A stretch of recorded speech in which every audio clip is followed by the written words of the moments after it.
चलिए अपना topic continue करें। सीआरबीआई लास्ट लेक्चर में चैप्टर नंबर 19 चल रहा था। अब स्टोरी स्टार्टिंग से ही सीक्वेंशियली चल रही है। हम रिजोल्यूशन एप्लीकेंट्स और रिजोल्यूशन प्लान तक तो पहुंच चुके हैं। अब इसके लिए सबसे पहले रजिस्टर्ड वैल्यूअर का अपॉइंट होना जरूरी है, ये हमने बात की थी। बिकॉज रिजोल्यूशन प्लान का जो प्रोसेस है उससे पहले रिजोल्यूशन एप्लीकेंट्स को सही इंफॉर्मेशन देना जरूरी है, ताकि वो लोग प्रॉपर आपको किसी चीज का सॉल्यूशन दे सके। तो आप जिससे सॉल्यूशन मांग रहे हो उसको डेटा ही नहीं दोगे कि असेट्स की क्या वैल्यू है, लायबिलिटीज कितनी है, डिस्ट्रेस सिचुएशन कितनी सीवियर है, वो उनको समझ आएगा तो वो सॉल्यूशन निकालेंगे। तो दे नीड एक्यूरेट डेटा, और वो डेटा प्रोवाइड करने की जिम्मेदारी आरपी की है। आरपी वो डेटा खुद पहले वेरीफाई करेगा अपने एंड पे कि जो इन्फॉर्मेशन दे रहा है वो करेक्ट है। और वैल्यूएशन एक्सपर्ट वो हो ऐसा जरूरी नहीं है, वो भी हर एक असेट क्लास के लिए। तो डेफिनेटली उनको पहले प्रोफेशनल्स को हायर करना है। तो रजिस्टर्ड वैल्यूअर्स को अपॉइंट करना मैंडेटरी कर दिया। तो कल जो रेगुलेशन 27 हमने देखा, उसमें देखा कि नॉर्मल एंटिटीज के लिए 2 सेट ऑफ रजिस्टर्ड वैल्यूअर्स तो मिनिमम रिक्वायर्ड है। एमएसएमई हो तो 1 सेट चलेगा। सेट वर्ड इसलिए यूज कर रहे थे क्योंकि अलग कंपनी के पास अलग अलग असेट क्लास है जिनके लिए डिफरेंट वैल्यूअर्स होते हैं। तो आपको हर एक असेट क्लास के हिसाब से एक वैल्यूअर अपॉइंट करना है। तो एक सेट में a team of registered valuers हो सकते हैं, ये हमने देखा। इनमें से किसी एक को उन सबका लीडर बना देंगे जो कोऑर्डिनेटिंग वैल्यूअर का काम करेगा, और आरपी के साथ वो कोऑर्डिनेट करेगा। तो इंडिविजुअली जो भी अपनी अपनी वैल्यूएशन निकाल रहा है, फिर ये लोग एज अ टीम मिलके एक समरी जो है वो आरपी को प्रोवाइड करेंगे। 2 रजिस्टर्ड वैल्यूअर्स की टीम थी, तो हमने देखा कि भाई दोनों की टीम का जो डेटा आएगा उसका फिर एवरेज करके आरपी उन वैल्यूज को यूज कर सकता है। अगर बहुत ज्यादा डेविएशन है तो third set of registered valuers को अपॉइंट करने की भी चॉइस है, जहां पे कंपल्शन क्या है कि अगर सिग्निफिकेंट डिफरेंस है मोर देन 25%, तो फिर उस सिचुएशन में कंपलसरी है कि थर्ड सेट का ओपिनियन लेना ही पड़ेगा। बट अगर उससे कम है तो फिर ऑप्शनल हो सकता है, या कमिटी एग्री करे तो उनके कंसर्न पे ये चीजें हो सकती है। तो वैसा हमने देखा था। तो regulation number 27 and regulation number 35 ये 2 साथ में चल रहे थे।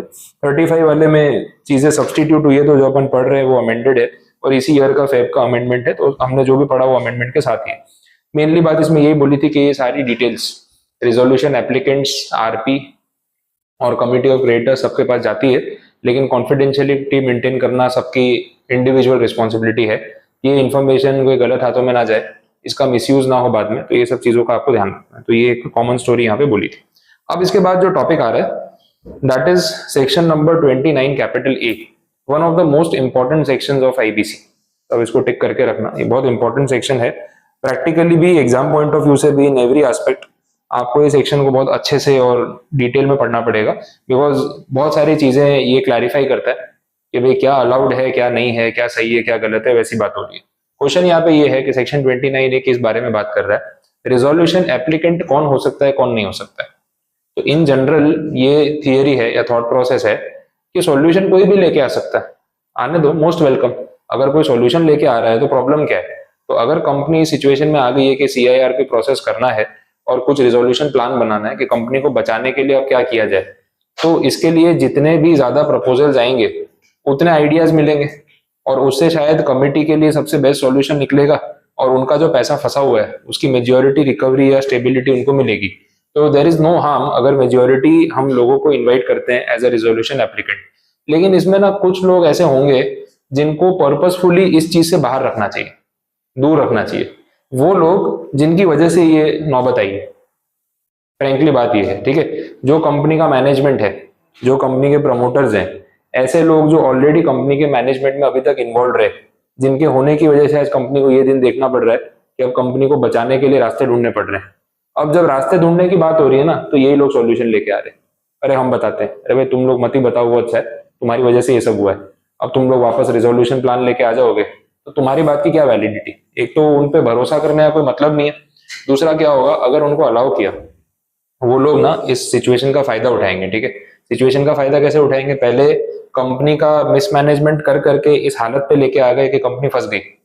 अब इस सिचुएशन में क्या होता है ना, कितनी बार आपको पूरी वैल्यू नहीं मिलती, थोड़ा नुकसान जाता है, थोड़ा क्रिएटर्स को भी लेट गो करना पड़ता है। अब देखो जब पैसा फंसता है तो हर कोई डिफेंसिव हो जाता है, यार जाने दो, चलो ठीक है, थोड़ा बहुत हम छोड़ देते हैं, भाई ब्याज की बात छोड़ देते हैं, पेनल्टी छोड़ देते हैं, इतना अमाउंट छोड़ देते हैं, थोड़ा बहुत हम अलाउ कर देते हैं कि 100 का 80 आ जाए वापस तो भी बहुत है, बैकफुट पे आ जाते हैं। अब मैनेजमेंट क्या करेगा, पहले सबको बैकफुट पे लेके जाएगा, फिर कुछ सॉल्यूशन देगा। चलो 100 का 80 हम ही दे देते हैं। तो ये तो फिर कमाने वाली स्कीम हो गई ना, कि आप ही ने पहले मामला फंसाया, अब आप ही सेवियर की तरह आगे आ रहे हो, और अब आप डिस्काउंट मांग रहे हो, जो हेयर कट बोलते हैं कि भाई अब थोड़ा बहुत आप डिस्काउंट कर दो, बाकी हमसे ले जाओ। तो सिचुएशन भी तो आप ही ने क्रिएट की। तो 29A उन लोगों को रोकता है रेजोल्यूशन प्लान देने से जिन लोगों की वजह से सिचुएशन क्रिएट हुई, या आइडियली ऐसी सिचुएशन में जिनको अलाउ नहीं करना चाहिए। तो हमें वो लिस्ट समझनी है कि who are not allowed as a resolution applicant in this process. समझ आया? This is 29 capital A. तो टाइटल ही वैसा है, persons not eligible to be resolution applicant as per the section. और ये बोला है कि ये अमेंडमेंट के थ्रू सेक्शन ऐड हुआ था, बिकॉज 29A पढ़ते ही पता चल जाता है कि ओरिजिनली स्टार्टिंग से तो ये सेक्शन नहीं रहा होगा। तो 2018 में अमेंडमेंट हुआ और काफी जल्दी हो गया, 16 में तो कोड आया था, उसके बाद 18 में अमेंडमेंट करके सेक्शन ऐड कर दिया और एक नेगेटिव लिस्ट डाल दी कि ये सब लोग जो भी इस लिस्ट में आपको मिलेंगे ना, ये लोग रिजोल्यूशन प्लान प्रपोज करने के लिए एलिजिबल नहीं है। ये स्टोरी हमें ध्यान में रखनी है, और बीच में जो केसेस हैं वो भी आएंगे। अब जो आपको पहला केस दिख रहा है ना यहाँ पे, अरुण कुमार जगत राम का versus Jindal steel and power limited, ये अभी आपका जो लेटेस्ट जून 26 का पेपर था उसमें ये केस एज इट इज पूछा था, तो इसके बेसिस पे ही क्वेश्चन था 29A, और ये केस यूज हुआ है पेपर में, और डायरेक्ट मॉड्यूल का केस है, फ्रंट पेज पे है, पूरा रखा हुआ है, तो इसका यूज हुआ था। तो ऐसे इंपॉर्टेंट केसेस जो है नाम के साथ भी रिपीट हो जाते हैं और उसके बेसिस पे क्वेश्चन बन जाता है, तो इनका नाम भी आपको ध्यान रखना चाहिए। ये केस का रेफरेंस काफी जगह इस बुक में आपको मिल सकता है, तो वो अपना डिस्कस करेंगे तो आपको क्लैरिटी आएगी। साथ साथ में पढ़ना है तो पढ़ ही लेते हैं, क्योंकि उस केस के बेसिस पे ही ये पूरे सेक्शन का जो क्रक्स है वो आपको समझ आएगा। देखते हैं। The IBC Amendment Act 2018 inserted a new section 29 capital A, which declares certain persons ineligible to be a resolution applicant and prohibits such persons from submitting the resolution plan. Ineligibility during the resolution process, as laid down in the matter of Arun Kumar Jagatramka versus Jindal Steel and Power Limited. The birth of this section is an event attributable to the experience which was gained from the actual working of the provisions of the statute since it was published in the Gazette in 2016. Section 29A has been construed to be a crucial link in ensuring that the objects of IBC are not defeated by allowing ineligible persons, including but not confined to those in the management who have run the company aground, to return in the new avatar of resolution applicant. जो मैंने आपको story बताई कि जो लोग already company के management में रहे हैं और जिनके रहते हुए कंपनी इस सिचुएशन में पहुंची है, फिर वही वापस से यू टर्न मार के आ गए कि अब हम है रिजोल्यूशन एप्लीकेंट, हम सॉल्यूशन देंगे। तो सॉल्यूशन था तो पहले ही कर लेते, जब मैनेजमेंट में आप बैठे हो, आप कुर्सी पे बैठे हो, तब संभाल लेते। अब पूरी मामला खराब करने के बाद, गाड़ी डुबाने के बाद बोल रहे हो कि हम बचाने आएंगे, तो you should not be eligible. Main बात वहां से शुरू हुई। The values which animate section 29 capital A continue to provide sustenance to the rationale underlying the exclusion of the same category of persons from the process of liquidation involving the sale of assets by virtue of the provision of section 35 subsection 1 clause F. ये liquidation वाला part है, अभी अपन 29A पे है। और बोला इन्हीं लोगों को अगर बात लिक्विडेशन पे जाती है तो भी रोका गया है, आगे जाके आप ये देखोगे। तो ऐसे लोग ना रिजोल्यूशन प्लान CIRP के लिए प्रपोज कर सकते हैं, ना लिक्विडेशन के टाइम पे इनको एंटरटेन किया जाएगा। नहीं तो आप सोचो ये क्या करेंगे, कंपनी उतनी डुबा देंगे कि बात लिक्विडेशन तक लेके जाएंगे पर्पसफुली। फिर लिक्विडेशन में क्या होता है भाई, देने का भाव बोलो 100 का 40, मैं लेता हूँ ना, लाओ 45 देता हूँ। तो आपने पहले 100 रुपए की चीज की वैल्यू 45 पे पहुंचाई, उसको डुबाया, अब आधे पैसों में खुद ही वो चीज खरीद रहे हो। तो इन शॉर्ट मैनेजमेंट तो शेयर होल्डर के साथ चीटिंग कर रहा है और अब बचाने आ रहा है। अब शेयर होल्डर बेचारे बैकफुट पे कि भाई जो देना है दे दो, चलो जाने दो, बट दे विल फील कि हमारे साथ चीटिंग हुई, और मैनेजमेंट ने खुद पहले ये क्राइसिस क्रिएट किया और फिर वो क्राइसिस का फायदा उठाया। तो लिक्विडेशन के टाइम पे भी इनको वेलकम नहीं करेंगे। आप लिक्विडेशन में, ऑक्शन में बिड नहीं कर सकते, you can not be the buyer, ठीक है, वो प्रॉब्लम आएगी। और 35 में इसकी बात भी आगे जाके करेंगे। The purpose of ineligibility under 29 capital A is to achieve a sustainable revival and to ensure that the person who is the cause of the problem either by a design or a default cannot be the part of the process of solution। ठीक है, same story चल रही है। तो इस case में ये बातें सामने आई और फिर 29A का जो बेस है वो ये केस बना। जब ये केस हुआ तब जाके 29A की स्टोरी इवॉल्व हुई कि ऐसा कुछ करना पड़ेगा कि जो लोग प्रॉब्लम क्रिएट करते हैं वही सॉल्यूशन देने आ जाए, ऐसा नहीं होना चाहिए। ठीक है, आगे देखें। A person shall not be eligible to submit a resolution plan if such person or other person acting jointly or in concert with such person is, यहां से सेक्शन की लैंग्वेज स्टार्ट हो रही है 29A। पहला पॉइंट है उसमें बोला हुआ है इज एन अनडिस्चार्ज्ड इंसॉल्वेंट। एक ऐसा पर्सन जो खुद अनडिस्चार्ज इंसॉल्वेंट है। अनडिस्चार्ज का मतलब क्या है, जिसके खिलाफ इंडिविजुअल लेवल पे इंसॉल्वेंसी का प्रोसीजर चल रहा है, बैंक्रप्सी का प्रोसीजर चल रहा है और वो अभी पेंडिंग है, सब जुडाइस है, तो भाई तू खुद कंगाल है और अभी कंगाली का सर्टिफिकेट मिला नहीं है, तू कहाँ से रिजोल्यूशन प्लान लेके आ जाएगा? तेरे पास बचाने के लिए और देने के लिए है ही क्या? तो भाई ऐसे बंदे को बोला कि आप रिजोल्यूशन एप्लीकेंट नहीं हो सकते बिकॉज आपका खुद का इंसॉल्वेंसी का प्रोसेस चल रहा है। कॉमन सेंस वाली चीज है, इनको अलाउड होना भी नहीं चाहिए। दूसरा is a wilful defaulter. Wilful defaulter in accordance with the guidelines of RBI. Wilful defaulter कौन होता है? जिसने जानबूझ के बैंक का पैसा नहीं दिया। विजय माल्या को बैंक वालों ने इस कैटेगरी में चार्ज किया हुआ है कि भाई he is a wilful defaulter, he has money but he does not have the intent to pay. पैसा है लेकिन देना नहीं है, घुमा दिया पैसा, जानबूझ के छुपा दिया, फॉरेन कंट्रीज में, बॉन्ड्स में, सिक्योरिटीज में, प्रॉपर्टीज में अलग अलग नाम से इन्वेस्ट करके मनी लॉन्ड्रिंग कर दी, हवाला कर दिया, लेकिन अब पैसे दे नहीं रहे। तो बोले पैसा देने के लिए है उसके पास बट देना नहीं है। अगर इस कैटेगरी में आपको आरबीआई टैग कर देती है तो आपको बोला जाएगा यू आर विलफुल डिफॉल्टर। एक होता है कि भाई लॉस हो गया, पैसा नहीं है, एक होता है और देना नहीं है, दोनों में फर्क है। तो बोला कोई विलफुल डिफॉल्टर है वो कैसे रिजोल्यूशन प्लान लेके आ सकता है? तीसरे पॉइंट में बोल रहे हैं at the time of submission of the resolution plan has an account or an account of a corporate debtor under the management और control of such person or of whom such person is a promoter classified as a non-performing asset in accordance with the guidelines of RBI or guidelines of financial sector regulator issued under any other law for the time being in force, and at least a period of 1 year has lapsed from the date of such classification till the date of commencement of CIRP of the corporate debtor. Simple कर देते हैं, आपका account NPA में है, आपकी कोई property या जो भी आप नॉन परफॉर्मिंग असेट वाली कैटेगरी के अकाउंट होल्डर हो और पिछले 1 साल से you are under NPA. NPA के रूल्स आपको बेसिक आइडिया होंगे, 90 डेज तक बैंक का पैसा नहीं दो तो बैंक आपको एनपीए वाली कैटेगरी में क्लासिफाई करती है। तो you are already classified as NPA category और इस बात को 1 साल हो चुका है। सीआईआरपी जिस दिन कमेंस हुआ ना उसके 1 साल पहले से आप एनपीए में हो और वो एनपीए अभी तक रिजॉल्व नहीं हुआ है। तो that means you are debarred और ineligible to apply for the resolution plan. आप कोई प्लान दोगे तो वो अलाउ नहीं किया जाएगा वैसा है, ठीक है। और यहाँ पे बोला है कि कौन लोग हैं जिनको ये पॉइंट एप्लीकेबल है, तो वो एक बार सेंटेंस स्टार्टिंग से वापस पढ़ते हैं क्योंकि उसमें और वाले ऑप्शंस है। At the time of submission of the resolution plan the person or the applicant has an account or an account of a corporate debtor under the management और कंट्रोल ऑफ सच पर्सन। या तो आप individually, आपका खुद का account NPA में है as an individual, या फिर आप कॉर्पोरेट डेटर का अकाउंट मैनेज करते हो और कॉर्पोरेट डेटर का अकाउंट एनपीए में है, means you are director of the company, you are manager of the company और कंपनी एनपीए में चली गई है आपकी वजह से। तो या तो आपका पर्सनल अकाउंट एनपीए में है एज अ डायरेक्टर या फिर कंपनी का अकाउंट जो आप मैनेज करते हो वो आपके अंडर में, आपके सुपरविजन में एनपीए में जा चुका है। ये दूसरी कंडीशन।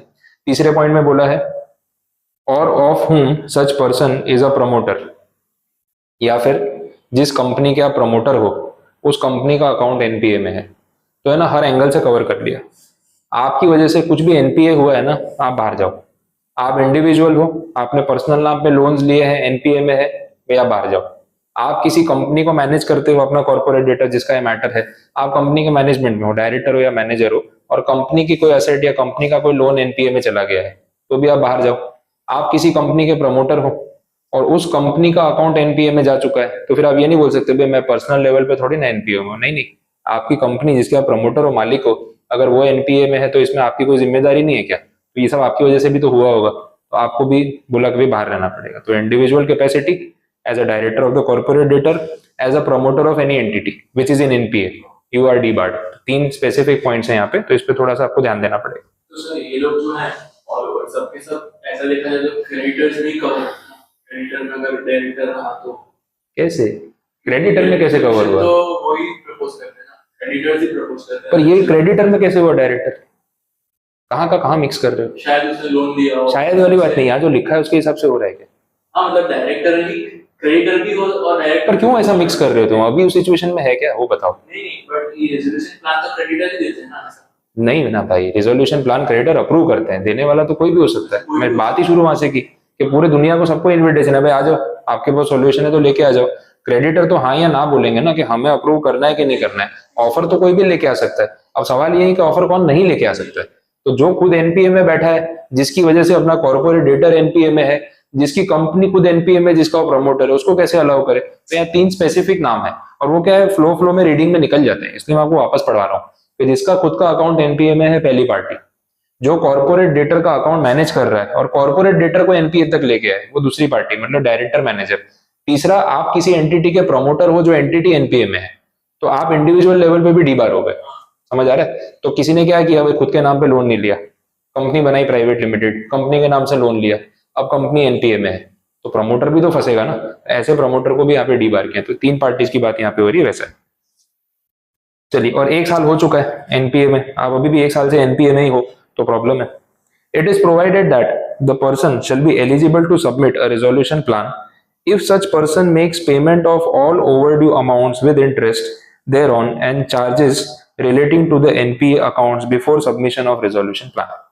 ये आपके फेवर में बात कर दी कि अभी भी अगर आपकी अकल ठिकाने आ गई हो तो सॉल्यूशन है। जब तक आप डिफॉल्टर हो, यू आर नॉट वेलकम। अभी क्या होता है ना, जब ऐसी सिचुएशन आती है ना, इस पॉइंट पे ये जो लोग हैं जिनकी वजह से एनपीए हुआ है, जिनके पास पैसे होते हैं और दे सकते हैं कहीं से, तो उनको ऐसा होता है कि यार काश पैसे भर दिए होते टाइम पे। एक बैंक का छोटा सा लोन का डिफॉल्ट है, उस चक्कर में हम यहाँ पे सीआईआरपी में पार्टिसिपेट नहीं कर पा रहे। तो एक रास्ता है कि क्या अब पैसा भर दें तो चलेगा क्या? अब बताइए प्रोविजो क्यों डाला है? आप इसको इधर वेज ले सकते हो। एक तो बोले सर ये तो फिर गलत प्रैक्टिस को बढ़ावा नहीं दिया जा रहा है कि इनको अब क्यों अलाउ कर रहे हैं, ऐसा नहीं है। इस लालच के थ्रू उनसे रिकवरी की जा रही है। पता है, जब ये पॉइंट डाला ना, ये पॉइंट पढ़ते ही ये ऊपर की 3 पार्टीज में से किसी का तो दिमाग ऐसे चमकेगा, यार पैसे भर देता हूँ, कम से कम ये रास्ता तो खुल जाएगा, छोटा पेमेंट करूंगा तो बड़ा रास्ता खुलेगा। उस चक्कर में बैंक के एनपीए थोड़े से क्लीन हो जाते हैं। तो यहाँ पे एक अपॉर्चुनिटी दे दी है कि अब एक काम करो, देखो हम फ्री में थोड़ी आपको कुछ दे रहे हैं, पूरा लोन का डिफॉल्ट भरो, पूरा आउटस्टैंडिंग इंटरेस्ट भरो, चार्जेस पे करो, सब कुछ जितना हमारा बनता है पूरा दो और एनपीए क्लियर करो। अगर आप एनपीए क्लियर कर देते हो before submission of resolution plan, then you are welcome. बात समझ आ रही? तो एक उनको रास्ता दे दिया। इस वजह से इस चक्कर में बहुत बार बैंक के एनपीए क्लियर हो जाते हैं, रिकवरी हो जाती है, इसलिए ये एक ऑप्शन यहाँ पे दे दिया। तो इसमें कोई नेगेटिव साइड पे कुछ नहीं जा रहा कि इसका कोई गलत फायदा उठाएगा। हाँ, ऐसा कुछ बोला होता कि चलो आपका इंटरेस्ट माफ कर देते हैं, पैसे तो दे दो, पेनल चार्जेस नहीं लगाते, पैसे दे दो, तो गलत प्रैक्टिस होती कि फिर लोग जानबूझ के बाकी रखेंगे और ऐसे मौके पे बार्गेनिंग करेंगे। इन्होंने क्लियर लिखा है कि सारे बनते हुए चार्जेस और इंटरेस्ट तो आपको पे करना ही है। वैसा आपकी जरूरत है तो आओ पैसे भरो, ठीक। Next, further proviso is an exception to clause C, okay, which states that nothing in this clause shall apply to a resolution applicant where such applicant is a financial entity and is not a related party to the corporate debtor। C clause क्या था? NPA वाला जो अपन ने अभी पढ़ा। उस clause का एक एक्सेप्शन डाला इन्होंने यहाँ पे कि भाई जो रिजोल्यूशन एप्लीकेंट है, अगर वो कोई फाइनेंशियल एंटिटी है और उसका कॉर्पोरेट डेटर से कोई लेना देना नहीं है, तो भले उसका कोई एनपीए का कहीं कुछ मैटर चल भी रहा हो, वो रिजोल्यूशन प्लान प्रपोज कर सकता है। अब ये क्यों बोला हुआ है ऐसा? बिकॉज ये बैंकिंग और फाइनेंशियल सिस्टम में जो एंटिटीज इन्वॉल्व होती है, उनके ऐसे मैटर कहीं ना कहीं कुछ चलते रहते हैं, जिनका रोज का पैसों का लेन देन का काम है, उनके कोई मैटर डिस्प्यूटेड भी होते हैं कितनी बार कि भाई it is not exactly NPA, हमारा पैसा देना बनता नहीं तो हमने रोक रखा है और सामने वाले ने हमको एनपीए में डाल दिया है, अब उस पर फाइट चल रहा है। तो फाइनेंशियल सेक्टर में जो एंटिटीज काम कर रही है, फाइनेंशियल एंटिटी का मतलब क्या? बैंक्स, एनबीएफसीज, ये सब एंटिटीज जो फाइनेंशियल इंस्टीट्यूशंस है, अगर इनमें से कोई रिजोल्यूशन प्लान देना चाहता है और वो कॉर्पोरेट डेटर की रिलेटेड पार्टी में नहीं है, holding, subsidiary, connected, associate, promoter कुछ भी नहीं है, तो फिर वो रिजोल्यूशन प्लान दे सकते हैं, भले उनके ऊपर कोई एनपीए का एलिगेशन हो। तो बोला इसको अलग रखेंगे। ऊपर सी पॉइंट में आपने देखा जो भी 3 नाम मैंने आपको बोले, वो लोग कॉर्पोरेट डेटर से कनेक्टेड थे, कंपनी या तो इंडिविजुअल लेवल पे as a promoter, as a director, as a manager connected थे। ये जो पार्टी की बात हो रही है, ये कौन है? इसका कंपनी से कोई लेना देना नहीं। हाँ, फाइनेंशियल एंटिटी है, हाँ, पर्टिकुलरली स्पेसिफिक एकदम बोला हुआ है, ठीक है। तो वो फाइनेंशियल एंटिटी वाला वर्ड हाईलाइट करके रखो और ये भी हाईलाइट करके रखो कि ये कॉर्पोरेट डेटर से रिलेटेड नहीं है, इसलिए इनको अलाउ किया जा रहा है। कंडीशनल है वो, एक्सेप्शन में आपको इसलिए डाला बिकॉज आप ये 2 कंडीशन फुलफिल कर रहे हो। इसमें बोला ये सेक्शन देखो बहुत इंपॉर्टेंट है, वर्ड टू वर्ड जाना है, क्योंकि हर पॉइंट में कुछ आपको मिलेगा कि ये अलाउड है, ये नहीं अलाउड है। तो एक एक वर्ड पे बात नहीं करोगे, ऊपर ऊपर से पढ़ के निकाल दोगे ना, तो फिर केस में फंसोगे जब एग्जाम में आएगा। तो क्लैरिटी बहुत नेसेसरी है, तो आराम से इसके ऊपर बात करते हैं। एक्सप्लेनेशन आ गए इसी पॉइंट के रिगार्डिंग और क्लैरिटी। जो अभी अपन ने ऊपर प्रोविजो में वर्ड यूज किया रिलेटेड पार्टी, तो आपको और क्लैरिटी दे रहे हैं कि what is exactly a related party, वो भी पढ़ लेते हैं। For the purpose of this proviso, ये जो सेकंड प्रोविजो आपने पढ़ा, related party shall not include a financial entity regulated by a financial sector regulator if it is a financial creditor of the corporate debtor and is related party of the corporate debtor solely on account of conversion or substitution of debt into equity shares or instruments convertible into equity shares or completion of such transaction as may be prescribed prior to the insolvency commencement date.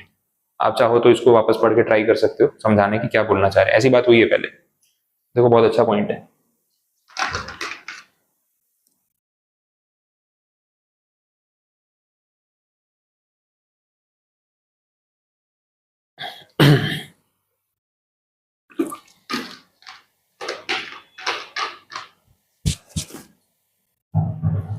वो वाला point है financial service लोग को मजबूरी में means conversion करना पड़ा, equity share में कन्वर्ट करना पड़ा, उसके पास चॉइस नहीं थी। अच्छा, ये फाइनेंशियल सेक्टर एंटिटी है, फाइनेंशियल सेक्टर रेगुलेटर के थ्रू रेगुलेटेड है और कॉर्पोरेट डेटर से कैसे कनेक्टेड है? कुछ कनेक्शन है कॉर्पोरेट डेटर के साथ? हाँ, मतलब वो इक्विटी में कन्वर्ट किया। और क्यों इक्विटी में कन्वर्ट किया? मजबूरी में किया। और क्योंकि इन्होंने पहले डेट दिया होगा। अब देखो ये पॉइंट क्यों क्लैरिफाई कर रहे हैं, बिकॉज ऊपर क्या लिखा था, not related to the corporate debtor. फिर आप बोले सर जिस बैंक ने इस कंपनी को लोन दिया था, कंपनी पैसा लौटा नहीं पा रही थी, पास में इश्यूज हुए थे and bank agreed to convert a portion of that debt into equity, और मजबूरी में उन्होंने अपने डेट के एक हिस्से के बदले कंपनी में कुछ शेयर्स ले लिए।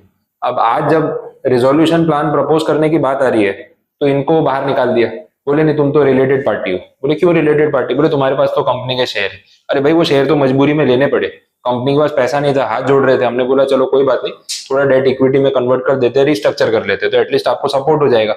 अब तब हमने कंपनी को सपोर्ट किया। आज सीआईआरपी में हम सॉल्यूशन देना चाहते हैं, क्रेडिटर भी तो सॉल्यूशन दे ही सकता है ना, मना थोड़ी कर रहे हैं। ऐसा नहीं बोला क्रेडिटर सॉल्यूशन नहीं दे सकता, आउटसाइडर्स को इन्वाइट करते हैं, बट क्रेडिटर्स में से किसी के पास कोई प्लान है तो मोस्ट वेलकम, वो भी दे सकता है। अब इस पॉइंट पे ये लोग सॉल्यूशन देना चाहते हैं और इनको रिलेटेड पार्टी कैटेगरी में डाल के बाहर निकाल दिया, तो गलत नहीं हो गया? बोले एक तो हमने तुम्हारा भला किया, अपने पैसे फंसा के तुम्हारे इक्विटी शेयर लिए, आज हम अपने ही पैसों के लिए सॉल्यूशन देना चाहते हो, तुम हमें ही बाहर कर रहे हो। हम थोड़ी ना डिफॉल्टर है, हम थोड़ी ना एनपीए कर रहे हैं, उल्टा हमने तो सपोर्ट किया था। तो एक्सेप्शन में क्लैरिफाई किया कि आपको इस कंडीशन में आप रिलेटेड पार्टी नहीं माने जाओगे, भले आप कॉर्पोरेट डेटर के साथ रिलेटेड हो, भले आपके पास कॉर्पोरेट डेटर की कंपनी में इक्विटी है, बट वो इक्विटी क्यों आई, कहां से है, किस रीजन से है, वो रीजन मैटर करता है। तो everywhere law is about intentions, तो आप यहाँ पे इंटेंशन के हिसाब से चलोगे, स्ट्रक्चर के हिसाब से नहीं, मतलब सब्सटेंस ओवर फॉर्मेट। ये सब्सटेंस है, आप सब्सटेंस देखो कि शेयर है वो मत देखो, बट शेयर क्यों है मेरे पास उसका रीजन देखो, तो आपको पता चलेगा कि मैं आइडियल पर्सन हूं कि नहीं to be a resolution applicant, और मुझे अगर प्लान प्रपोज करने से रोका जा रहा है तो ये कितना सही है कितना गलत है आपको समझ में आ जाएगा। तो नहीं रोक सकते, ये अलाउड है। अब देख रहे हो आप, पहले मेन क्लॉज का प्रोविजो का एक्सप्लेनेशन, स्टोरी बिल्टअप होती जा रही है, तो आपको सारी चीजें पढ़नी पड़ेगी। अब इसमें से कंटेंट में आपने एक एक्सप्लेनेशन उड़ा दिया, एक प्रोविजो उड़ा दिया, और आप सेक्शन पढ़ के चले गए, तो आपने क्या पढ़ा और क्या लिखा आप सोच लो। अभी एक्सप्लेनेशन भी मैं नहीं समझाऊंगा ना, तो आपका एक पॉइंट स्किप हो गया। तो यहाँ पे ना पूरा डायरेक्ट आपको पढ़ना ही पड़ेगा, उसके अलावा कोई ऑप्शन नहीं है, नहीं तो नहीं बनेगा वो। और ये देखो आपको रिलेट हो रहा होगा, अगर आप एक्सप्लेनेशन लास्ट वाले में प्रायर टू द कमेंसमेंट, उसके बाद अगर होते तो पार्टी का काम हो जाएगा, इतना फर्क नहीं पड़ेगा। नहीं, वो तो बता रहे हैं कि आप पहले से ऑलरेडी थे, उसके बाद होने का तो कोई पॉइंट ही नहीं है। इशू ये है कि जिस दिन इंसॉल्वेंसी कमेंस हुई उस दिन आप लिस्ट से बाहर हो गए बिकॉज आपके पास शेयर्स थे। तो बोले भाई शेयर्स पहले से थे मेरे पास, मानता हूँ, बट किन सर्कमस्टांसेस में शेयर मिले वो भी तो देखो, तो उस बात से कोई फर्क नहीं पड़ेगा। इतना डीप में तो नहीं जाना है ना। नहीं जाना है नहीं, वो तो क्लियर किया उन्होंने, और वो तो बताएंगे ही। ये कंडीशन नहीं बताते तो आपको बात कैसे समझ आती, वो कंडीशन का पार्ट है। वो वर्ड टू वर्ड वैसे नहीं, पर आपको वो बात तो ध्यान रखनी पड़ेगी ना कि ऑलरेडी आपके पास शेयर्स थे। अपन ने वो बोला ऑलरेडी आपके पास शेयर्स थे, तो ऑलरेडी का मतलब वही तो हो गया prior to insolvency commencement date, बात वही हो गई। ऑलरेडी का मतलब जब ये प्रोसेस शुरू हुआ उसके पहले से आप एज अ बैंक उस कंपनी के शेयर होल्डर हो। अब बैंक के पास शेयर क्यों आए, मन से तो इन्वेस्ट किया नहीं था, तो बोले ट्रैक किया तो ये मालूम पड़ा कि उनको मजबूरी में डेट को इक्विटी में कन्वर्ट करना पड़ा था। तो पास्ट में कन्वर्ट करना पड़ा था, तो उसका मतलब वही हो गया ना, before the insolvency commencement date. तो उस बात को लीगली तो ऐसे ही लिखेंगे, तो कोई ऐसा कोई बहुत वो भयंकर पॉइंट नहीं है। चलो अब देखो एक्सप्लेनेशन 2 में देखो क्या बोला है।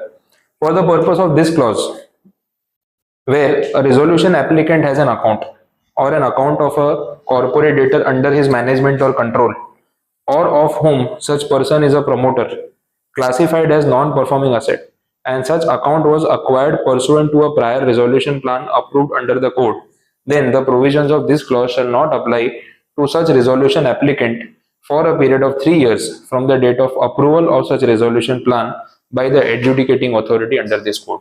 अगेन बहुत बढ़िया पॉइंट है ये।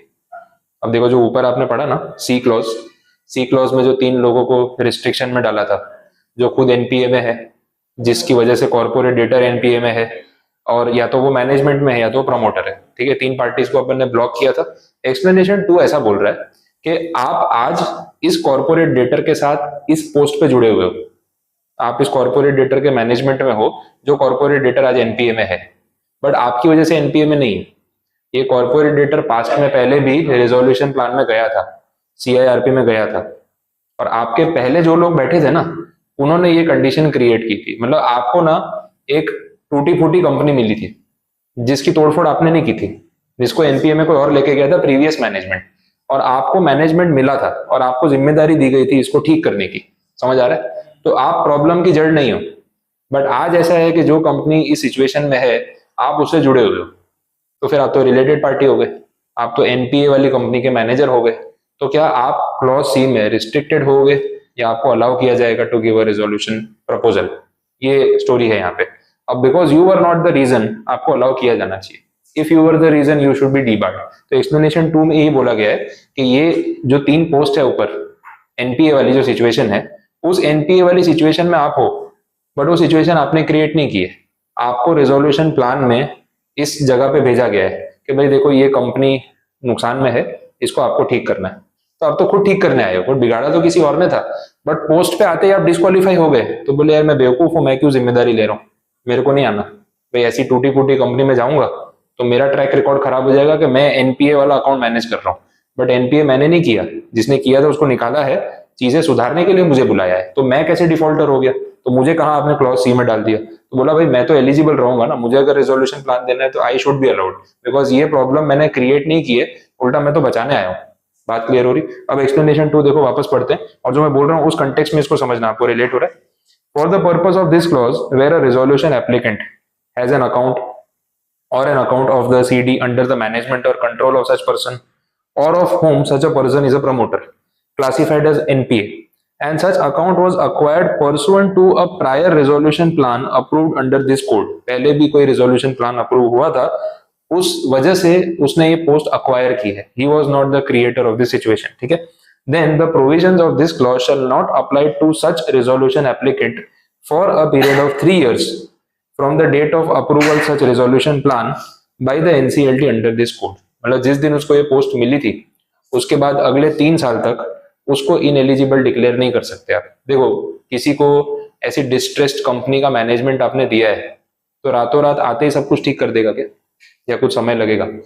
अब जब तक समय लगेगा तब तक तो उसको टाइम दो चीजों को ठीक से इंप्लीमेंट करने का, वो टाइम है 3 साल। तो जिस दिन उसको पिछले रिजोल्यूशन प्लान में ये पोस्ट मिली थी, वहां से अगले 3 साल में कभी भी फिर से कोई रिजोल्यूशन प्लान की बात आती है तो वो पर्सन डिस्क्वालीफाई नहीं होगा। बट अगर 3 साल से ज्यादा हो चुके हैं तो डिस्क्वालीफाई होगा कि भाई आप 3 साल से क्या कर रहे थे? बोले नहीं मैं तो काम कर ही रहा था। नहीं भाई बहुत टाइम हो गया, 3 साल बहुत हो गया। एक हमने डेडलाइन रख दी है कि 3 साल नहीं हुए हैं तो देखो आपकी गलती नहीं है, 3 साल से भी ऊपर हो चुके हैं अभी भी हालात वही है, तो फिर आप भी क्लॉज सी में बाहर हो। बात समझे? क्लियर है? तो ये कंडीशन है। देखो इतने से पॉइंट में कितना if and then, yes no, plus minus था। सिर्फ क्लॉज सी, उसके 2 प्रोविजो, उसके 2 एक्सप्लेनेशन। अब ये 2 एक्सप्लेनेशन में हटा देता ना, आपके 2 अच्छे पॉइंट चले गए, और एक्सप्लेनेशन 2 पे केस बना दिया, आप एग्जाम में लिख ही नहीं पाओगे, आपको पता ही नहीं कैसा होता है। और तब इमेजिन थोड़ी करने बैठोगे यार ऐसा भी तो हो सकता है, वो नहीं होगा जब तक डिस्कशन नहीं होगा, पूरा पढ़ना पड़ेगा। चलिए देखें क्लॉज डी, इसके बाद नेक्स्ट क्लॉज। अब ये स्टोरी खत्म, एनपीए वाली स्टोरी पूरी खत्म। क्लॉज डी में क्या बोला है? Has been convicted of any offence punishable with imprisonment. अब देखो आपके खिलाफ कोई चार्जेस फाइनल हुए तो फिर ऐसे में आप रिजोल्यूशन एप्लीकेंट कैसे हो सकते? जेल में बैठे बैठे थोड़ी ना रिजोल्यूशन प्लान भेजोगे, वो सब रियल लाइफ में हो सकता है लेकिन ऑफिशियली नहीं हो सकता है। वैसे देखो क्या कन्विक्शन है वो देख लो।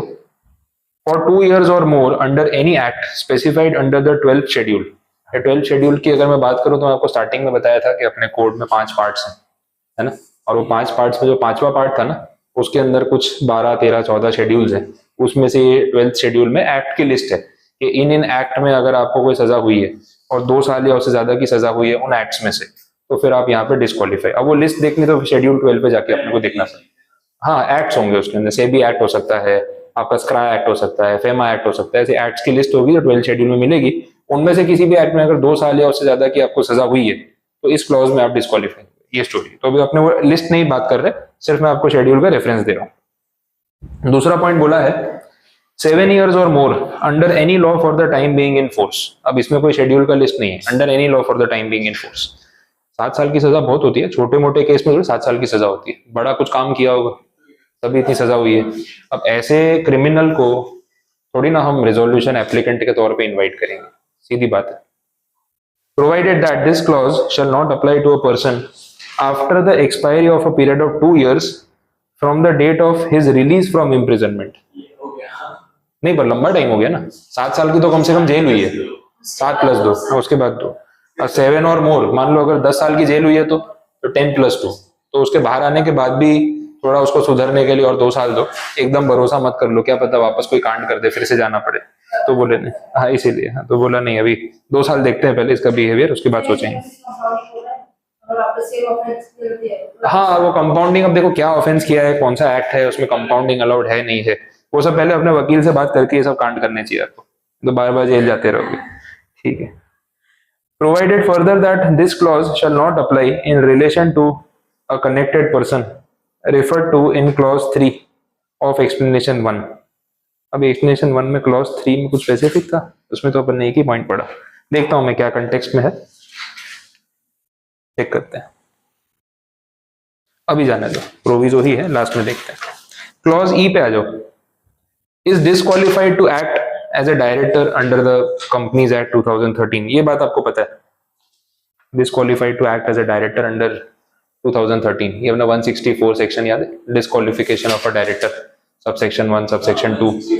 हाँ, 1 और 2 दो सबसेक्शंस थे। तो एक में ऐसा था कि आपने कंपनी में रहते हुए नॉन कंप्लायंसेस किए, 3 साल से एनुअल रिटर्न फाइल नहीं किया, फाइनेंशियल स्टेटमेंट सबमिट नहीं किए, आरओसी में फॉर्म्स नहीं भरे, वो सब है। और दूसरे वाले सबसेक्शन में था यही अनडिस्चार्ज, इंसॉल्वेंट और अनसाउंड माइंड और ये सारी चीजें। तो एक में ऐसा था कि अपॉइंटेड हो और डिस्क्वालीफाई हो गए तो अब जाओ वेकेशन ऑफ ऑफिस अंडर 167, और दूसरे में ऐसा था कि ये सब इश्यूज है तो अपॉइंट ही मत करो, वो सबसेक्शन 2, ऐसे 2 पार्ट में था। तो वो डिस्क्वालिफिकेशंस यहाँ पे भी प्रॉब्लम क्रिएट करेंगी। प्रोविजो सेम है, मैं वो साथ में ही जो पीछे वाला अपन ने पेंडिंग रखा मैं एक बार रिकॉल कर लेता हूँ। एफ पॉइंट में बोला is prohibited by SEBI from trading in securities or accessing the security market. SEBI ऐसे एक्शन लेती रहती है। हाँ, और आजकल तो बहुत सारे मैटर, नहीं वो भी चल रहा है ना, ये इन्फ्लुएंसर्स घूम रहे हैं फेक वाले, जिनके पास सेबी का कोई रजिस्ट्रेशन नहीं है और स्टॉक ट्रेडिंग सिखा रहे हैं, टिप्स दे रहे हैं। अभी एक महाराष्ट्र में भी एक बंदे के केस में ऐसा हुआ था, क्या नाम है, अवधूत साठे, हाँ यूट्यूब पे बड़ा फेमस है, महाराष्ट्र में कर्जत के पास कहीं पे उसका सेटअप है। तो ये ऑनलाइन कोर्सेज चला रहा था जिसमें ट्रेडिंग सिखाते हैं, स्टॉक मार्केट और ट्रेडिंग सिखाते हैं। तो he was selling the courses professionally, और वो कोर्सेज का प्राइस 15,000 रुपए से लेके 8 लाख रुपए तक। उसने टॉप कंपनी के एमबीएस को अपना कोर्स 8-8 लाख रुपए में बेचा है, लिटरली बेचा है। और सेबी ने और इनकम टैक्स ने सब इसके पीछे पड़े, तब पता चला। तो वो पूरे सेमिनार करता था, पूरा कॉन्फ्रेंस रूम है, बैंक्वेट हॉल है, 500 लोग बैठे हैं, पूरे सेशंस कर रहा है, तो सबको इन्फ्लुएंस कर रहा है कि भाई मैं इतना बड़ा स्टॉक ट्रेडर हूँ, ये है वो है। तो वो कोर्स चला रहा था कि हम ट्रेडिंग सिखाते हैं कि भाई आपको किस पॉइंट पे बाई करना है, सेल करना है, स्ट्रेटेजीज क्या होती है।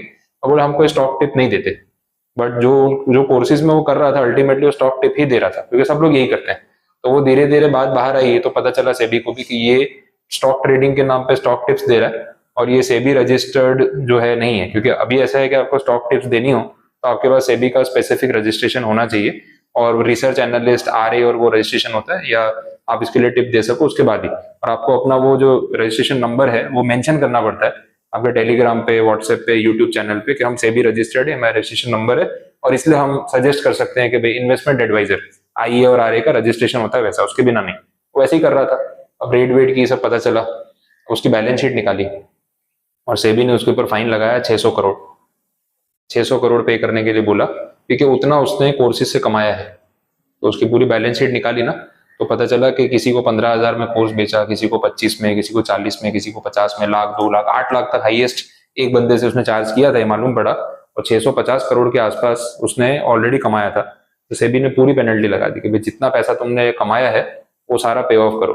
ये चार्ज लगाया, जब उसकी बैलेंस शीट खोल के देखी ना तो उसकी मैक्सिमम इनकम सारी ये कोर्सेज बेच के ही थी। जो उसकी खुद की ट्रेडिंग इनकम थी ना उसमें 16 करोड़ का लॉस था। आप देखो ना, जिसको नहीं आता है वो सिखा रहा है, तो खुद 16 करोड़ का लॉस कर रहा है और 650 करोड़ लोगों से फीस ले ली ट्रेडिंग सिखाने के लिए। तो फिर खुद तो तेरा 2-4 हजार करोड़ का पोर्टफोलियो होना चाहिए था कि देखो मैंने कमा के दिखाया। ये लोग क्या है ना, फ्लैशबैक में जाके सिखाते हैं, जो हो चुका है उसका चार्ट दिखाते हैं, फिर वो उस पर दिखाते हैं देखो मैंने ये पहले से प्रिडिक्ट किया था, 2 महीने पहले स्टॉक इधर था, अभी 2 दिन पहले इधर था, हमने इसमें इतने पैसे बनाए, आप भी ऐसे प्रिडिक्शन कर सकते हो। पास्ट में जाके प्रिडिक्शन करना है तो कोई भी कर सकता है। आज बता दे कि मैं किसमें पैसे लगाऊं, 2 महीने बाद गारंटी दे के 1 करोड़ का 100 करोड़ हो जाएगा, मैं लगाता हूँ, वो गारंटी नहीं देंगे। 100 करोड़ होने के बाद बोलेंगे आपने अगर 2 साल पहले स्टॉक खरीदा होता तो आज इतने हो जाते। अरे 2 साल पहले तुमने बनाया था कोई वीडियो इस बात पे तो वो बता दो। फिर वो क्या है, फेक चार्ट्स बना के, फेक स्क्रीनशॉट, आजकल एप्स है व्हाट्सएप पे और ये अपने जो आपके एप्स है जीरोधा, अपस्टॉक, इसके सबके फेक स्क्रीनशॉट बन जाते हैं। उसमें आपको जो अमाउंट डाल के दिखाना है आप दिखा सकते हो। और ये लोग क्या करते हैं, टेलीग्राम व्हाट्सएप पे ग्रुप बनाता है, फिर उसमें फेक स्क्रीनशॉट डालते हैं तारीख के साथ कि ये डेट पे हमने ये प्रिडिक्शन दिया था और देखो आज ये हुआ। और वो पूरी चैट भी, जो व्हाट्सएप ग्रुप की चैट होती है ना, वो भी फेक बनती है। आप वो भी बना सकते हो। और अब तो एआई आ गया तो और इजी हो गया, ये पहले भी होता था, तो वो फेक बनती है। तो आपको ना स्क्रीनशॉट डालते हैं तो आप एक पॉइंट पे बिलीव करने लग जाते हो कि सच बोल रहा है। देखो ना, ग्रुप के स्क्रीनशॉट डाले हैं, 25 तारीख को पिछले महीने इसने बोला था, आज देखो सही में ऐसा हुआ, वो फेक होते हैं। तो लोगों को लगता है नहीं नहीं यार ये तो सही बोलता है, अपन भी पैसा लगाते हैं। और ये पूरा गैम्बल है, ये लोग आपके साथ खेलते हैं। लोग पता है क्या करते हैं, 100 लोगों को स्टॉक टिप देते हैं ना, एक को बोलते हैं बढ़ेगा, एक को बोलते हैं घटेगा। मैं इस पे बहुत स्टडी किया बीच में कि भाई ये लोग मतलब ऐसे तो कैसे प्रेडिक्शन कर सकते हैं। इसका पूरा वीडियो आया, डॉक्यूमेंट्री आई थी, मैं देख रहा था। बोले ये लोग कुछ नहीं करते, ये 100 कस्टमर होते हैं ना, 50 का ग्रुप अलग, 50 का अलग, 50 को बोलते हैं बढ़ेगा, 50 को बोलते हैं घटेगा, हो गया तो दोनों में से एक ही होगा ना, 50% प्रोबेबिलिटी है। अब जिन 50 का बढ़ गया, बोले यार ये तो सही टिप देता है, तो वो लोग इसकी इतनी वाहवाही कर देते हैं, मार्केटिंग कर देते हैं ना कि और 100 को लेके आ जाते हैं। और जो 50 का डूब गया तो बोले नहीं नेक्स्ट में कर लेंगे, ये कर लेंगे, और वो अगर नहीं भी आए, चले भी गए तो क्या पता चलता है, अपने क्या फर्क पड़ता है। तो 50% प्रोबेबिलिटी तो है कि अपने फेवर में कस्टमर आएंगे, फिर उनसे ना पैकेज ले लेते हैं, हमारा 5,000 का प्लान ले लो, आपको महीने में 5 टिप देंगे, 10,000 का प्लान ले लो, महीने में 10 टिप देंगे, ऐसा सब होता है। फिर क्योंकि आपकी एक बार कमाई हो गई है तो उसी कमाई में से आप 5,000 देने में सोचते नहीं हो, और 5-5 हजार करके 100 लोगों से ले लिया, अपने 5 लाख बन गए, ऐसे खेलते हैं प्रोबेबिलिटी पे। और क्योंकि ओवरऑल इतना बड़ा मार्केट है उनके पास, तो उनको फर्क नहीं पड़ता, लालच में सब आते हैं। और टेलीग्राम ग्रुप पे देखो हजारों लोग जुड़े हुए हैं, और हजारों में से अगर 50-50 को आपने सही टिप दे दी, 50 को गलत, तो वो 50 जिनको सही टिप मिली, जिनका पैसा बन गया, उनका ट्रस्ट तो आपने तुरंत ही जीत लिया। पूरा गेम वैसे चलता है, तो ये बड़ा मैटर है। ये तो यूट्यूब पे कहीं ना कहीं, गूगल न्यूज पे बहुत कुछ आता रहता है, तो मैं सर्च करता रहता हूँ कुछ ना कुछ। तो बीच में मैंने एक वीडियो में देखा था, तो उसने पूरा, हाँ भेज दूंगा मैं, तो पूरा पूरा समझाया उन्होंने कि ये पूरा चल कैसे रहा है। अच्छा, ये जो लोग स्टॉक टिप्स देते हैं ना, पूरा इनका एक सिंडिकेट है। आप कहीं पे भी वो स्टॉक सर्च करोगे, आपको सारी न्यूज उस स्टॉक के फेवर में मिलेगी। ये लोग स्टॉक को पूरा पंप करते हैं, और पंपिंग का पूरा मैकेनिज्म है। मैं अकेले किसी स्टॉक को नहीं चला सकता, मैं कितना भी बोलूंगा लोग नहीं मानेंगे। तो पहले क्या होता है, इनकी पूरी सिंडिकेट रहती है। एक अपना गूगल पे कोई ना कोई ब्लॉगर होगा, तो वो ब्लॉगर के साथ ये लोग कांटेक्ट करते हैं, उनकी पूरी गैंग होती है जो ब्लॉग्स लिखते हैं, उनको पकड़ते हैं। फिर टेलीग्राम चैनल वाले होते हैं, उनको साथ में लेते हैं। यूट्यूब पे जो ऐसे चैनल्स होते हैं उनको साथ में लेते हैं।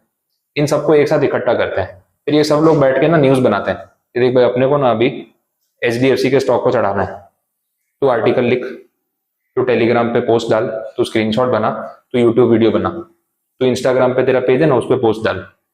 5 जगह पे, सब जगह वो लोग इस स्टॉक की बात करने शुरू कर देते हैं। अब क्या होता है, अपने जैसा बोला इंसान, बोले मैं भी तो 2 पैसे बना लूं, पर मैं दिमाग लगाऊंगा, ऐसे पैसे नहीं लगाऊंगा किसी की बात सुन के, पहले गूगल पे जाके चेक करता हूँ। गूगल पे जाओ, आर्टिकल AI की फीड के हिसाब से एल्गोरिदम में वही दिखाएगा। इंस्टा पे जाओ, वही शेयर दिखाएगा। टेलीग्राम के 4 ग्रुप में आप सर्च करोगे जा जाके, सब जगह उसी की बात हो रही है, स्क्रीनशॉट भी उसी के आ रहे हैं। तो आप बिलीव करने लग जाओगे कि यार मैंने ना 5 सोर्सेज से वेरीफाई किया और सब लोग बोल रहे हैं कि ये ऊपर जाएगा। आपको नहीं पता 5 सोर्स एक ही है, जो आपको वो बेच रहा है ना टिप, वही है, उसी के सारे जो चेले हैं, उन्होंने पूरी न्यूज बनाई है। जब आप उसको सुन के बिलीव करने लग जाते हो, बाई करते हो, और आपके जैसे हजारों लोग हैं जो बाई कर रहे हैं। और जब बाइंग हो रहा है तो पंपिंग शुरू हो चुका है, क्योंकि जितने बाई ऑर्डर आते हैं ना, प्राइस अपने बढ़ा देता है सिस्टम। और जब प्राइस उस पॉइंट पे आ जाता है, ये लोग पहले से लेके बैठे हैं वो शेयर, 100 रुपए का शेयर लिया हुआ है, फिर न्यूज फैलाना चालू करते हैं, फिर वो शेयर जाता है 100, 150, 200, 250, 300, सब खुश हो रहे, देखा नहीं नहीं सही टिप तो सही थी। तो जैसे ही आपने 300 तक पहुंचाया ना, ये लोग सारा डंप करके भागे। तो 100 में खरीद के बैठे थे, 300 तक आपको बोल के पुश करके पहुंचाया, 300 पे बेचा, अपना प्रॉफिट बुक किया, निकल गए। और 300 पे इतनी हेवी क्वांटिटी बेचते हैं, वो वापस 200, 250, 150 पे आ जाता है। और फिर जिसने लास्ट में खरीदा होता है ना 300 पे, वो फंस जाता है। बोले चल कोई बात नहीं, कभी गिरता है, एक आध दिन तो गिरेगा भी, आप भी अपने आप को दिलासा दे रहे हो। अगले दिन फिर गिरा, तीसरे दिन फिर गिरा, क्योंकि ये लोग डेली बेच रहे हैं सुबह। बोले पता नहीं क्या हो गया, अब जब 300 से 200 पे आया तो फंस गए। तो आप 200 पे बेचने जा रहे हो, 100 का नुकसान होगा, चल निकल। कोई सोचता है नहीं नहीं 2-4 दिन में देखना वापस बढ़ेगा, इतना तो ग्रो हुआ था। 150 तक आ गया, बैठे हुए हो, अब आप फंस चुके हो। 300 डाला था, 150 पे आ गया, आधी कैपिटल खत्म हो गई है। अब क्या करूं, निकलूंगा तो रिग्रेट होगा, बैठा रहूंगा तो वेट करना पड़ेगा। और वो शेयर 300 का कभी था ही नहीं, वो शेयर का प्राइस 100 रुपए ही था। अब वो 300 पे कभी नहीं जाने वाला। 10 साल लेके बैठे रहो, क्योंकि उसकी जो एक्चुअल प्राइस है वो 100-120 की रेंज में थी, आपने उसको 300 पे खरीद के गलती की। अब 5 साल पड़ा रहेगा पैसा, बट सामने वाला ना 15 दिन में कमा के निकल गया। तो ये सारी स्कीम ये लोग बहुत चलाते हैं, और सेबी इन लोगों के पीछे पड़ी है कोविड के बाद से। देखिए सारा खेल ना कोविड में बढ़ गया है। तो अब सेबी ने जो रूल निकाला है वो इसलिए निकाला कि जो सेबी का रजिस्टर्ड इन्वेस्टमेंट एडवाइजर नहीं है, वो अगर कोई भी स्टॉक टिप कहीं भी देगा तो अब सीधा सेबी एक्शन लेगी, पेनल्टी लगाएगी, क्रिमिनल चार्ज लगाएगी और जेल भी जाना पड़ेगा। इसलिए ये चीजें कम हुई है, नहीं तो पूरा खेल चल रहा है ये वैसा। तो पॉइंट वही आ गया कि सेबी वाला अगर मैटर है और सेबी ने आपको ट्रेडिंग से प्रोहिबिट किया हुआ है, तो आप इस चीज से तो बाहर ही हो जाओ, क्योंकि आपका कंडक्ट ठीक नहीं है। ये तो कितने ये न्यूज चैनल वालों पे भी हुआ ना, कितने सारे ये जो जी बिजनेस, CNBC आवाज ने सब जो चैनल आते हैं ना, ये सब चैनल्स पे जितने भी शोज चलते हैं जो लोग बताते हैं स्टॉक टिप्स, उन सब के ये फ्रॉड्स हुए हैं। कितने लोग जेल जा चुके हैं इस चक्कर में, कितनों पे सेबी ने फाइन लगाया। आप सर्च करना, जो टॉप एंकर्स हैं, जो फेमस नेम्स हैं, उन सबका नाम आ चुका है। ये लोग पहले से क्या टीवी पे बोलते हैं ना, तो इनके पीछे चल रहा होता है, भाई खरीद ले, मैं 15 मिनट में स्टॉक का नाम बोलने वाला हूँ। बीच में चल रहा था ना 3 बजे आके न्यूज पे वो क्लोजिंग स्टॉक का नाम देता था कि आज की क्लोजिंग में क्या खरीदो। तो पहले ही अपनी वाइफ को, अपने भाई को व्हाट्सएप पे मैसेज डाल देता था लाइव शो में कि मैं अभी 5 मिनट के बाद ये शेयर का नाम लेने वाला हूँ, खरीद लो। वो खरीद के बैठ जाते थे। जैसे ही नाम लेता था ना, पब्लिक खरीदती थी, क्योंकि इतनी व्यूअरशिप है लाखों में। कुछ हजार लोग भी अगर खरीद लेना उसके कहने पे तो बहुत है। जैसे ही प्राइस बढ़ा, ये सुबह अगले दिन खुलते ही बेच देते थे। इसको बोलते हैं by today cell tomorrow, BTSTT चलता था ये, आज खरीदो कल बेचो, ये टर्म वैसे यूज होता है। तो ये लोग ऐसा करते थे। अब आप सोचो, डेली इनका जब अकाउंट्स ट्रैक हुए ना, डेली इन्होंने ऐसे एक एक ट्रेड में 2-2 लाख रुपए प्रॉफिट बनाया डेली, अपने वाइफ के अकाउंट से, भाई के अकाउंट से। अब देखो डिजिटली सब ट्रैक हो जाता है, तो व्हाट्सएप चैट पूरी हैक हो जाती है। तो CBI वालों ने वो किया, सेबी वालों ने वो कराया कि देखो ये ट्रैक करो ये लोग क्या कर रहे हैं, क्योंकि डेली ऐसा होता है। फिर वो भगवान बन रहा है, मैं जो स्टॉक बोलता हूँ देखो दौड़ता है, आज तुम 3:15 बजे खरीदो, कल देखो क्या भाव होगा। और हर रोज 5-7%, 10% बढ़ रहा है। तो 5-7% में वो लोग जो वॉल्यूम में खरीद रहे हैं ना, तो 1.5 लाख, 2 लाख, 2.25 लाख, 2.5 लाख, 3-3 लाख, एक एक ट्रेड पे डेली एक अकाउंट से प्रॉफिट बनाए। सोचो कितना प्रॉफिट हो गया होगा। वो टोटल मारा ना तो 10 से 15 करोड़ से ऊपर जा रहा था। तो फिर सेबी वालों ने एक्शन लिया, भाई इतने पैसे भरो नहीं तो जेल जाओ। तो काफी सीरियस मैटर हो गया। तो टीवी शो पे भी जो लोग आके बातें करते हैं ना, ये स्टॉक इतना उतना, वो सब फालतू है। और आप वो स्टॉक का उनका सुन के अगर खरीद रहे हो तो आप लुटने वाले हो। वैसे तो वैसे ही चल रहा है, पंप एंड डंप करते हैं वो लोग, ये चीज है। सेबी एक्शन लेती है। फिर नेक्स्ट पॉइंट है जी, ये देख लो, बोला ही हैज बीन अ प्रमोटर और इन द मैनेजमेंट और control of the corporate debtor in which a preferential transaction, undervalued transaction, extortionate credit transaction, or fraudulent transaction has taken place, and in respect of which an order has been made by the NCLT under this code. बड़े खतरनाक word use किए। आप उस company से जुड़े हुए हो, आप इस कंपनी के प्रमोटर हो, आप मैनेजमेंट में हो, आप कंट्रोल में हो, और इस कंपनी के ऐसे ट्रांजेक्शन हुए हैं जो प्रेफरेंशियल नेचर के हैं, किसी को फायदा पहुंचाया, उस टाइप के पर्सनल बेनिफिट जो नहीं होना चाहिए था। एक होता है अंडर वैल्यू ट्रांजेक्शन, कंपनी की महंगी असेट सस्ते में बेचती, अंडर वैल्यू ट्रांजेक्शन। एक्सटॉर्शनेट का मतलब, एक्सटॉर्शन का मतलब क्या होता है? हाँ, जबरदस्ती, डरा धमका के फोन करके इतने पैसे भेज देना, नहीं तो ये नहीं तो वो, उस टाइप के क्रेडिट ट्रांजेक्शन हुए। फ्रॉडुलेंट ट्रांजेक्शन हुए, और इन मैटर को लेके ऑलरेडी NCLT ने ऑर्डर्स इशू किए हुए हैं। बड़ा सीरियस मैटर, ठीक है। अब इसका आपको और क्लैरिटी चाहिए तो नीचे कुछ एक्सेप्शंस भी हैं, वो भी देख लेते हैं। It is provided that this clause shall not apply if a preferential transaction, undervalued transaction, extortionate credit transaction, fraudulent transaction has taken place prior to the acquisition of the corporate debtor by the resolution applicant pursuant to a resolution plan approved under this code or scheme, or plan approved by a financial sector regulator or court, and such resolution applicant has not otherwise contributed to such transaction. Same story जो भी पीछे अपन ने explanation में देखा कि भाई ये सब मेरे आने से पहले हुआ था और मुझे इस कंपनी में जो ये पोस्ट मिली है वो इस वजह से ही मिली क्योंकि पुराने वालों ने ये सब किया था, तो उनको हटाया और मुझे बुलाया, तो मैं थोड़ी ना फ्रॉडुलेंट हूँ, तो मैं कैसे यहाँ पे फिर डी बार हो गया। सेम पॉइंट जो अपन ने पिछले एक्सप्लेनेशन 2 देखा जो एनपीए वाले में लॉजिक हुई है। नहीं, इसमें 3 इयर्स नहीं बोला है, वो सिर्फ उस पॉइंट के लिए था, इसमें नहीं बोला है 3 इयर्स। बोला होता तो अपन मानते, नहीं बोला है तो फिर ऐड नहीं करेंगे। नेक्स्ट है has executed a guarantee in favour of a creditor in respect of a corporate debtor against which an application for insolvency resolution made by such creditor has been admitted under this code and such guarantee has been invoked by the creditor and remains unpaid in full or part। आप corporate debtor के guarantor हो, guarantee किसके against ली होगी? Creditor के सामने। Creditor को बोला होगा कि इस कंपनी को लोन दे दो, इस कंपनी को गुड्स दे दो, ये पैसा नहीं देगा तो मैं दूंगा, टेंशन मत लो। अब ऐसा हो गया, वो आया अपने पास पैसा मांगने और अपन ने उसको पैसा दिया ही नहीं, एज ए गारंटर हमने अपनी गारंटी फुलफिल नहीं की, तो हम भी तो डिफॉल्टर हुए। बात समझ आ रही है? जिस कंपनी की आपने गारंटी ली वो सीआईआरपी में है और आप गारंटर हो, तो अगर क्रेडिटर आपसे पैसा मांगने आए तो आपको तो उसको पैसा चुकाना पड़ेगा। वो अपन ने केस देखा भी था कि इमीडिएट पेमेंट करना पड़ेगा। एज ए गारंटर आप खुद भी डिफॉल्ट में हो ना, भाई नहीं है पैसे, जो करना है कर लो, और फिर आप वहां पे जा रहे हो रेजोल्यूशन प्लान लेके, तो क्या आपका रेजोल्यूशन प्लान माना जाएगा? वो क्रेडिटर क्या बोलेगा, अरे भाई तुम्हारा काय का रेजोल्यूशन प्लान? बोले नहीं मेरे पास भी ऑप्शन है। तुम तो खुद गारंटर थे, तुमने इसकी गारंटी ली तभी तो हमने पैसा दिया था, और जब हमने तुमसे पैसा मांगा तुमने हमारा पेमेंट किया, तो तुम कैसे गारंटर के तौर पे अभी रिजोल्यूशन एप्लीकेंट बन के आ गए? तुम तो भाई बाहर जाओ, तुम पे भरोसा ही नहीं है। ये लॉजिक है, तो सीधी बात है, इनके ऊपर रिस्ट्रिक्शन रहेगा, होना भी चाहिए। Next, it may be noted that pursuant to section 240 capital A of this code, notwithstanding anything to the contrary contained in this code, the provisions of clause C and H of section 29A shall not apply to a resolution applicant in respect to CIRP or pre-packaged IRP of any MSME। MSME वाले में उन्होंने चीजों को थोड़ा बहुत होते ना वो कर दिया, इजी या सिंप्लीफाई कर दिया, कुछ चीजें अलाउ कर दी। अब कौन सी चीजें अलाउ की, उसके लिए देखो क्या बोला है, notwithstanding anything to the contrary contained in this code। notwithstanding का मतलब कि हम किसी की नहीं सुनेंगे, जो यहाँ बोल रहे हैं फाइनल है। The provisions of clause C and H of 29A shall not apply in case of MSME। तो अब देखो 29A में इसी सेक्शन में C क्लॉज में क्या था? C क्लॉज अपना NPA वाला, ठीक है, C क्लॉज NPA वाला जो अपन ने देखा, और H क्लॉज कौन सा? गारंटर वाला। और अगर ये पॉइंट MSME में अप्लाई नहीं होंगे, इसका क्या मतलब निकला कि वो NPA वाला प्रमोटर भी रिजोल्यूशन प्लान दे सकता है, और दूसरा जो गारंटर है जिसने पैसा नहीं चुकाया है वो भी रिजोल्यूशन प्लान दे सकता है। अभी थोड़ा गलत नहीं लग रहा यार? अभी तो बोल रहे थे कि तुम लोगों से तो उम्मीद ही नहीं है, तुम कहां से आ गए? MSME में क्यों अलाउ किया? इसका रीजन है, MSMEs देखो छोटे सेक्टर की एंटिटीज होती है, पॉपुलर कंपनीज नहीं होती। MSME में प्रैक्टिकल प्रॉब्लम ये आता है कि उनको जब ये प्रॉब्लम आती है ना, तो बहुत ज्यादा एप्लीकेंट्स के ऑफर्स नहीं आते।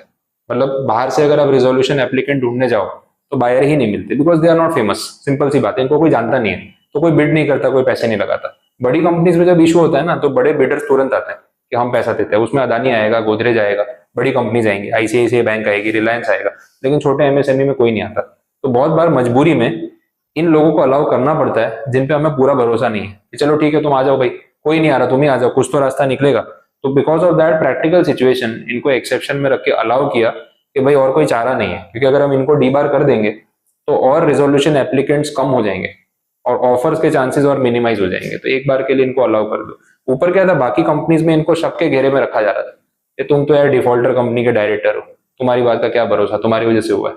अरे भाई ठीक है, वो प्रोफेशनल चीज है, और पर्सनल कैपेसिटी में मेरा इंटेंशन नहीं था, तो वहां पे फिर थोड़ा बहुत लेट गो करना पड़ता है। तो ये मजबूरी में अलाउ कर रहे हैं और कोई रास्ता नहीं।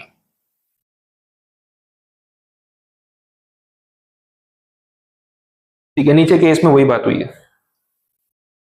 नेक्स्ट पॉइंट देख लो, एच के बाद I, is subject to any disability corresponding to the given clauses under any law in the jurisdiction outside India. थोड़ा ओपन एंडेड पॉइंट हो गया, अब सिंप्लीफाई कर दिया।